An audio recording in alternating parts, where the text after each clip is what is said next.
that's Brother Annie is going to share his wonderful testimony. And Sorry. Praise the Lord. Hallelujah. My name is Ade. And my one is, well, it's not very deep, but that's every moment quiet.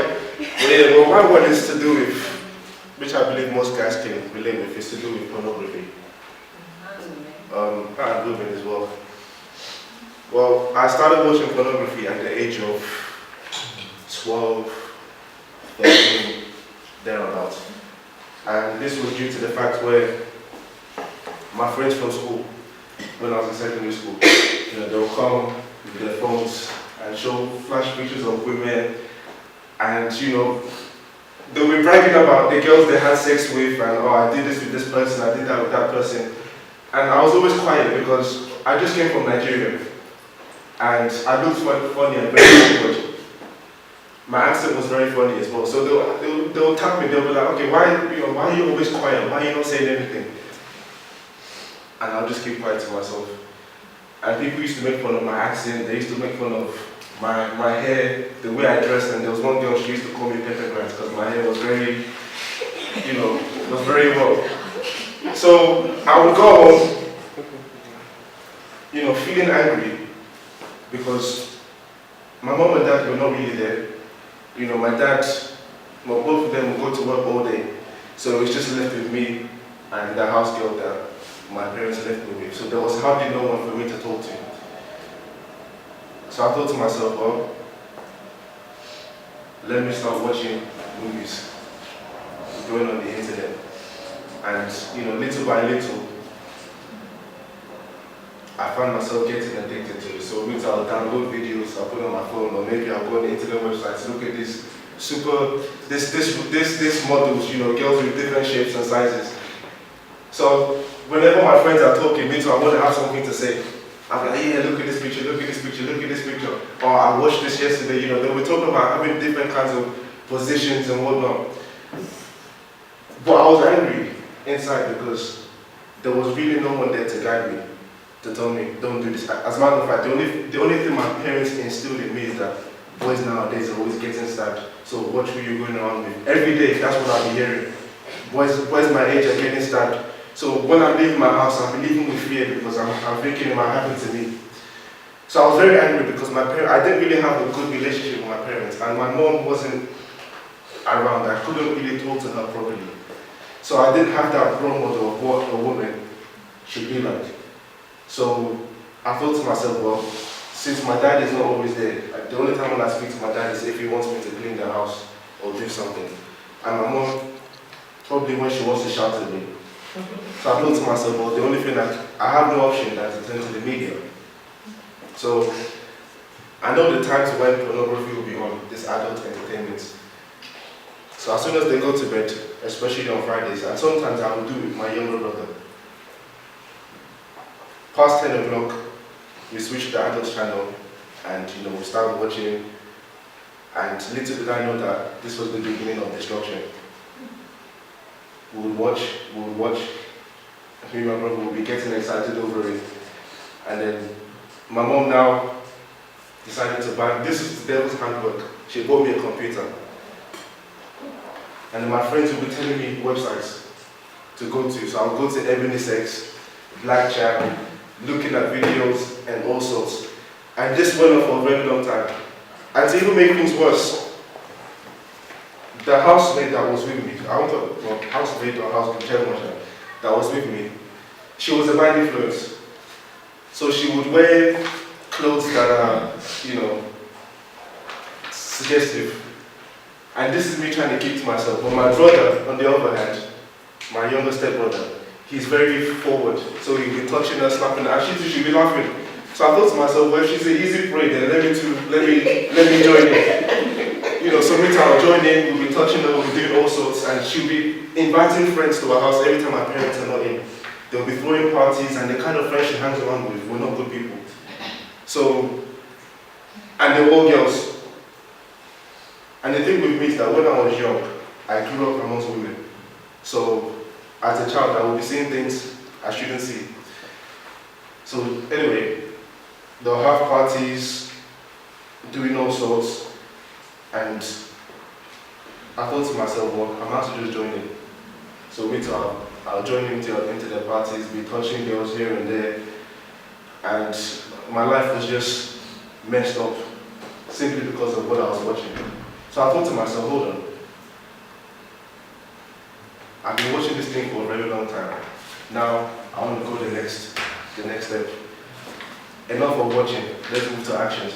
So I began to look for girls that I can try what I've been watching. But thank God that He put a restraint, because I will say that I've never had sex before, but I've done other things that are close to it. So any girl that's an easy prey, whenever my parents leave the house, I know what time my mom's going to work. I'll just ask my auntie, what time is mom coming back? So she'll come back tomorrow morning. Oh, thank God. So I'll call up my friends, any easy prey, bring them to my house, we'll do all sorts. And my cousin, the girl, she was thinking, what is this boy up to? You know, every summer, my aim is like this, get one girl, even if I have to manipulate her feelings, to pretend as if I like her, just to get, just to draw her close to me. And this is all because of what I've been watching.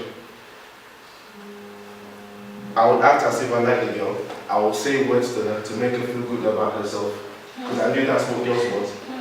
So I would say stuff to make her feel good about herself. And I'm like, oh, what are you doing? Why don't you come over to my house?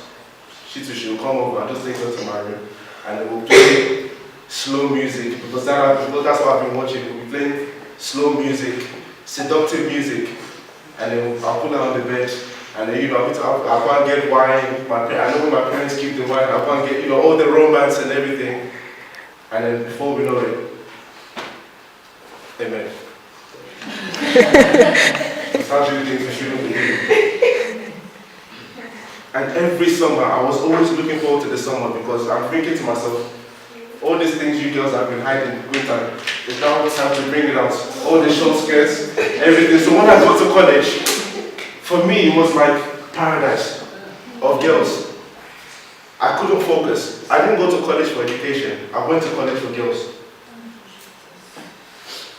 My aim was to get as much girls as possible. Whether they're pregnant or not, I don't care. My own is just to, because I was trying to get rid of that anger that my parents were not there for me. They were not there to guide me, and I needed satisfaction. I needed acceptance. I wanted my friends to accept me so that they could say to me that, oh, so I can brag about the girl that I've done something with. I remember one day vividly, my mom's friend, she has a daughter, light in complexion, and she was good.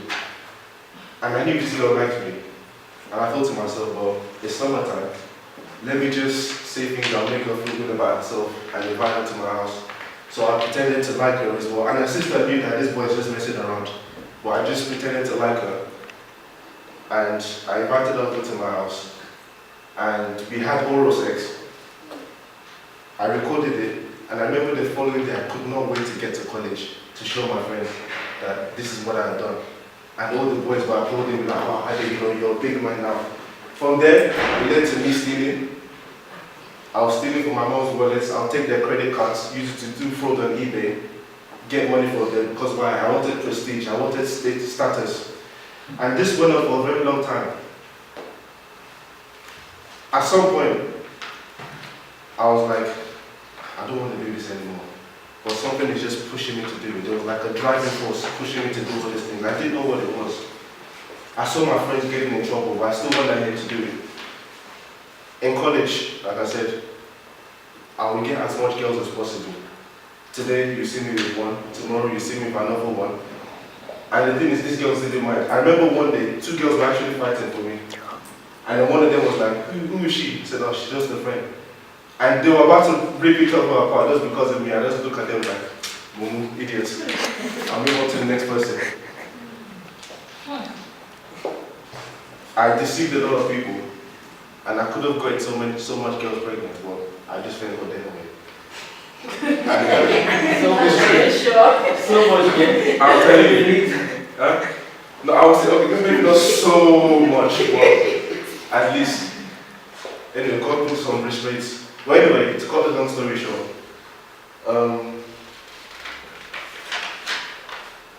my mom, all of a sudden,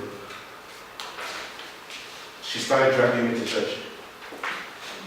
And I always wondered, why is it me? Why is it me that she's always dragging me? I told her, I said, Mom, why me? I said, there's everybody else, but it's always me you're dragging. Just come, Josh. Don't like you just come. So we'll go to church. And I thought to myself, this is another opportunity. You know, I've finished with girls in college. I've finished with girls in secondary school. Now, let me now deal with the girls in church. And from what I heard, girls in church are very easy. You know, like you said, religion. They have the mask all over their face, but deep inside. So I was looking for that one that was an easy prey for me. I didn't succeed.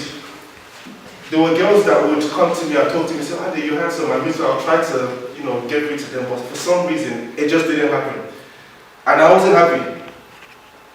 So I would go talking from one girl to another, trying to get them to my house, but it just wasn't happening. So one day, now this is the point where I met with Christ. One day I was in the service. Actually, I gave my life to Christ, but I wasn't serious. But the one day, as the pastor was preaching, it was as if he was talking to me. Everything was just hitting me, to the point where I didn't even let him finish his message. The moment he said, if you want it, I just stood up. And I went, my mom was like, sit down, what are you doing? I said, no, I'm going. And I remember that day, I felt like electric, something just went through me. And, you know, I just gave my life to Christ there and then. But, you know, as the Bible said, that after Satan tempted Jesus Christ, he left him for a season, and he came back. So it said, okay, let's see how far you go.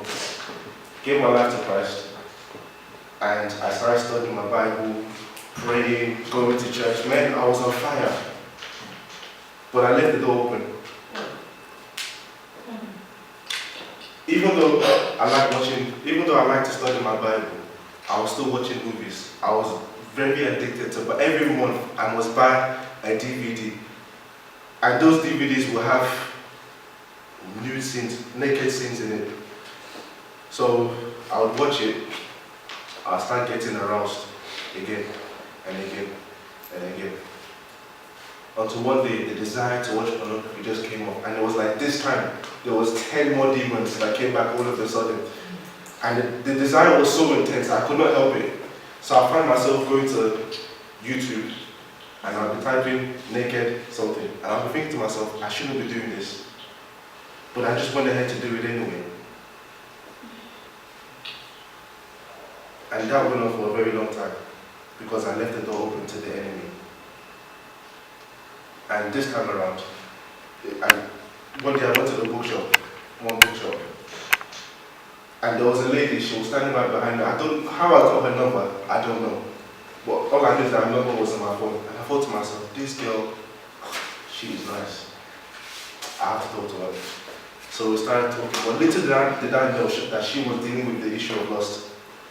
So both of us came together and we started lusting after each other. I said, this babe, she has fine, everything is just perfect. Spirituality, she's on point. I said, this girl must be the one for me. And she was thinking the same thing as well. So every night we'll go on Skype, praying with each other. And one day, I literally I had God specifically told me, said, don't go to her house. Said me, I'm very anointed. If I go to her house, nothing will happen. Said God, I can trust me, nothing will happen. As I was about to enter the train, they said, don't, and I rushed my exam. I had exams. I rushed everything just to go to her house. Because she said to me she needed my help to do something. But I knew she didn't really need my help. She just wanted me around. So I got to her doorstep, and the Holy Spirit told me, he said, leave, don't go. But I just quenched myself. I'm anointed, nothing will happen. And the moment I enter her room, she was like, okay, Auntie, I need you to help me fix the curtain. Just help me fix the curtain. So I said, okay, then that's fine. So I was trying to fix the curtain, and then she came up and joined me, and we were just messing around together. Before I know it, both of us dropped, and her bed was just there. So both of us just dropped on the bed, and before we knew it, we started, kissing each other and all sorts. And even though I never had sex with her, but her clothes were off, my own was almost off, but I just left. And then when I left, I felt like something left me, and I said, God, I shouldn't have gone. I'm very sorry. But it felt like God was distant, but he wasn't. And I began to question my salvation. And I began to question myself, like, what's happening to me? I felt like Paul saying, a part of me wants to serve God, and a part of me, But anyway, to cut my story short, I went back to watching porn for a very long time. And every day I would go to bed full of fear, thinking I'm going to die, that God should just strike me dead. I was tormented. Outside I looked like a spiritual giant, but inside I was torn apart. Until one day, I went to my living room, and I just couldn't pray. For some reason, I could not go to bed that night. And something urged me to, it's like the Spirit of God urged me to put on the TV. When I put on the TV, I put it to God channel. And that was it was Creflo Dollar I was listening to. And that was the first time in my life that I heard the message of the grace of God. And I felt like grace just met me in my living room there and then, telling me, I love you. And the more I kept on hearing the grace of God, the battle got tough. And I tried to quit pornography by myself, but this time I felt like the grace of God was fighting with me to overcome this issue. And then God began to give me some scriptures, and I began to really discover who I was in Christ. And God began to give me some scriptures, and He said to me, every time you read, every time you pray, declare the scriptures. And the one He gave me was Romans 6 verse 14. And I really urge everyone in here, if you're going through the same situation, or you know someone that is, it says that sin shall not have dominion over you, because you're no longer under the law, but you're under grace. So when it says sin, I put pornography. I said pornography shall no longer have dominion over me, because I'm no longer under the law, but I'm under the grace of God. Amongst the many other scriptures. And I began to declare. One day I woke up in the morning, and I was just about to go and watch it. Then I remembered that pornography shall not have dominion over me, because I'm under the grace of God. And I began to declare. And I began to declare. And now it's like, even though the thoughts come back sometimes, but I just keep on reminding myself of who I am in Christ.